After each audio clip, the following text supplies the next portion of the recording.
Panalangin para sa mga ama. Kung paano nahahabag ang ama sa anak niya, gayon siya nahahabag sa may takot sa kanya. Awit 103:13. Ama namin sa langit, lumalapit kami sa iyo na puno ng pasasalamat mula sa aming puso.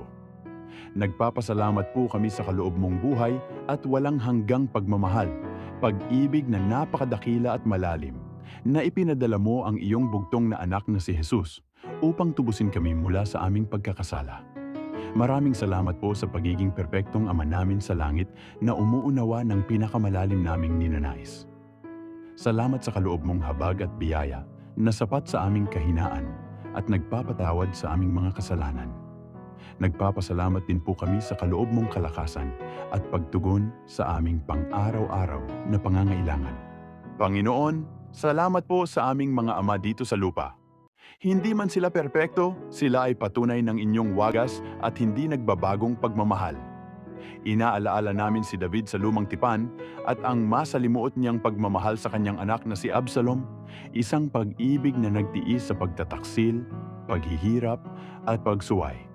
Pag-ibig na naghahangad ng pagkakasundo at nagdadalamhati sa pagkawala ng anak.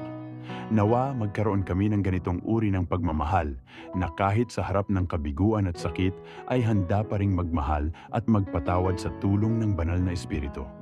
Inaalaala rin namin ang pagmamahal ng Ama sa parabola ng alibughang anak sa bagong tipan. Pagmamahal na hindi masukat, isang pag-ibig na buong pusong naghihintay.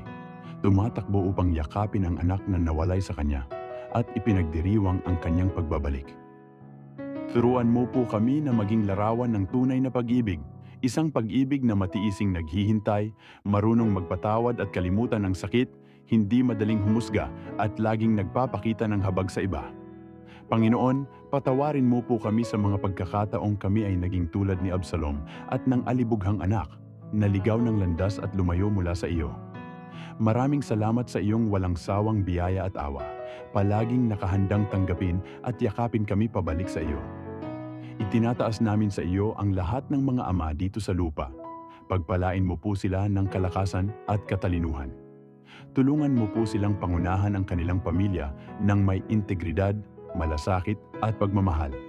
Idinadalangin din namin ang mga ama na napalayo sa kanilang mga anak at pasa ng bigat ng hindi magandang relasyon sa isa't isa.